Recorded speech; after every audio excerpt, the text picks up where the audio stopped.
Hello students, in this video we are going to discuss about class 12th accountancy. In class 12th accountancy we have two parts, part A and part B. In part A we will study accounting for not-for-profit organizations, partnership firms and companies. And in part B we will study financial statement analysis. In this video, we will discuss about the revised syllabus of session 2020 and 2021 and the deleted topics which are introduced by the CBSE new notification. First, I will start with this video with a beautiful quotation. Concentration is why some athletes are better than others. You develop that concentration in training. You can't be lackluster in training and concentrate in a meet. आप एक athlete concentration कब develop करता है? जब वो training करता है. उस ट्रेनिंग के दौरान ही वो ऐसा कंसंट्रेशन डेवलप कर पाता है जिससे वो फाइनली उसके टूर्नामेंट में वो विन कर लेता है. आप इस चीज़ को अपनी स्टडीज़ से रिलेट कर सकते हैं.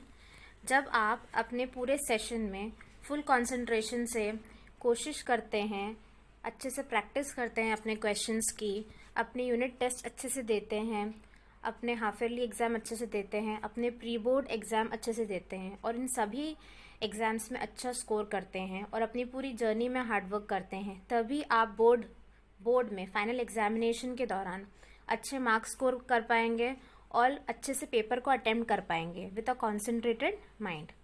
ठीक है, तो कंसंट्रेशन कैसे डेवलप हो रहा है? थ्रू आउट दी जर्नी के थ्रू कंसंट्रेशन डेवलप हो रहा है.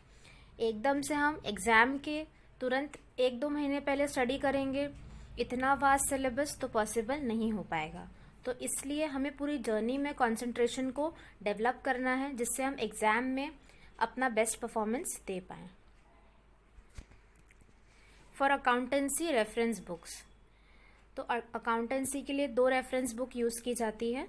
एक double entry book keeping by T.S. Grewal, Sultan Chand publications. ये बहुत अच्छी बुक है, इसके अंदर बहुत सारे प्रैक्टिस क्वेश्चंस मिल जाएंगे आपको. फिर D.K. गोयल भी कुछ स्कूल्स यूज़ करते हैं, तो D.K. गोयल भी आप यूज़ कर सकते हो फॉर प्रैक्टिस क्वेश्चंस. इनके इलस्ट्रेशंस ही बहुत अच्छे हैं. अगर आप इलस्ट्रेशंस प्रॉपरली सॉल्व करेंगे तो ऑटोमेटिकली आप जो अनसॉल्व क्वेश्चंस है वो भी सॉल्व कर पाएंगे. नाउ नेक्स्ट, मार्किंग स्कीम कैसी है? पार्ट ए में 3 यूनिट्स है. फर्स्ट यूनिट है financial statements for not for profit organisation. Not for profit organisation means charitable organisations.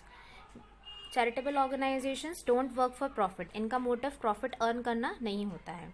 तो इनके अकाउंट्स किस तरह से बनेंगे, इनके फाइनेंशियल स्टेटमेंट्स किस टाइप से बनते हैं, हम वो अंडरस्टैंड करेंगे इस चैप्टर में. और ये 10 मार्क्स का चैप्टर है. फिर अकाउंटिंग फॉर पार्टनरशिप फर्म्स. हमने पार्टनरशिप फर्म्स 11th क्लास में समझा था कि पार्टनरशिप फर्म क्या होती है. एन एसोसिएशन ऑफ 2 और more persons for setting up a business entity. ठीक है, तो पार्टनरशिप फर्म्स की अकाउंटिंग किस टाइप से होगी? ठीक है, वो 30 मार्क्स का है.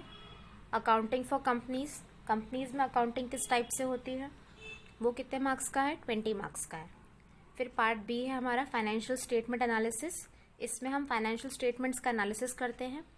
फाइनेंशियल स्टेटमेंट्स के अंदर क्या आता है? बैलेंस शीट आता है, प्रॉफिट एंड लॉस अकाउंट आता है. उन्हें एनालाइज करने के लिए कि हमारी कंपनी की कंडीशन कैसी है, फाइनेंशियल कंडीशन कैसी है, उसके लिए हम रेशियोज निकालते हैं. ठीक है, तो रेशियोज कैसे कैलकुलेट करेंगे वो हम इस यूनिट में पढ़ेंगे. फिर यूनिट 5 है cash flow statement. Cash flow statement कैसे बनता है, मतलब कितना कैश बिजनेस में आ रहा है और कितना कैश बिजनेस से जा रहा है, उसकी अकाउंटिंग कैसे करेंगे, मतलब उसको कैसे हम रिकॉर्ड करेंगे, वो कैश फ्लो स्टेटमेंट के थ्रू हम समझते हैं. और ये 8 मार्क्स का है. तो ओवरऑल पेपर आपका 80 मार्क्स का है और 20 मार्क्स का आपका प्रोजेक्ट रहेगा. नेक्स्ट, जो यूनिट 1 है financial statements for not for profit organisation, उसके अंडर हम क्या पढ़ेंगे? कॉन्सेप्ट पढ़ेंगे नॉट फॉर प्रॉफिट ऑर्गेनाइजेशन का. रिसिट्स एंड पेमेंट्स अकाउंट बनाना सीखेंगे. इनकम एंड एक्सपेंडिचर अकाउंट बनाना सीखेंगे. Preparation of income and expenditure account, balance sheet बनाना सीखेंगे. ठीक है, next, accounting for partnership firms में हम पार्टनरशिप फर्म के बारे में पढ़ेंगे, फीचर्स, पार्टनरशिप डीड क्या होती है उसके बारे में पढ़ेंगे, provisions of Indian partnership act 1932 के बारे में पढ़ेंगे, फिक्स्ड और फ्लक्चुएटिंग कैपिटल अकाउंट्स बनाना सीखेंगे, profit and loss appropriation account बनाना सीखेंगे, पास्ट एडजस्टमेंट्स के बारे में सीखेंगे, गुडविल ऑफ अ फर्म क्या होती है, ठीक है, इसका नेचर, इसके फैक्टर्स अफेक्टिंग, और methods of valuation of goodwill को कैसे कैलकुलेट करें उसकी मेथड्स हम पढ़ेंगे। फिर यूनिट 3 है अकाउंटिंग फॉर कंपनीज़ में हम शेयर इशू करते हैं, तो जब शेयर इशू करते हैं तो उसकी रिकॉर्डिंग, उसकी एंट्री हम अकाउंट्स में किस टाइप से करते हैं वो हम इस यूनिट में पढ़ेंगे, अकाउंटिंग फॉर कंपनीज़ में।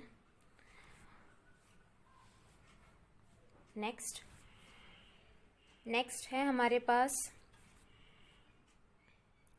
एनालिसिस ऑफ फाइनेंशियल स्टेटमेंट्स में हम क्या करेंगे, हम profit and loss account, balance sheet बनाना सीखेंगे according to schedule 3 of companies act 2013, ठीक है। हम कंपैरेटिव स्टेटमेंट सीखेंगे, कॉमन साइज स्टेटमेंट सीखेंगे और रेशियो एनालिसिस सीखेंगे, रेशियोज कैलकुलेट करेंगे, ठीक है, प्रॉफिटेबिलिटी रेशियोज, एक्टिविटी रेशियोज, ये सब कैलकुलेट करेंगे, ठीक है। फिर यूनिट 5 है हमारे पास कैश फ्लो स्टेटमेंट, इसमें हम मीनिंग, ऑब्जेक्टिव्स एंड प्रिपरेशन देखेंगे एज पर AS3, ठीक है।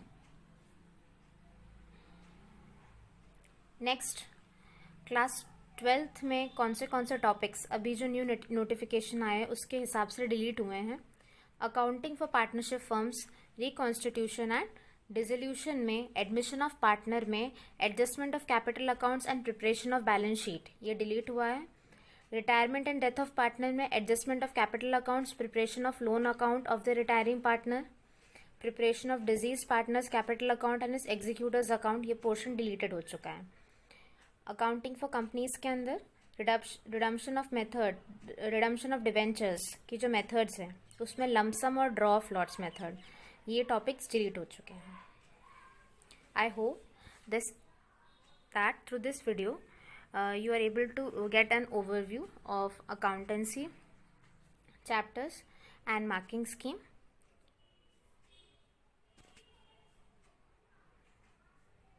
Thank you.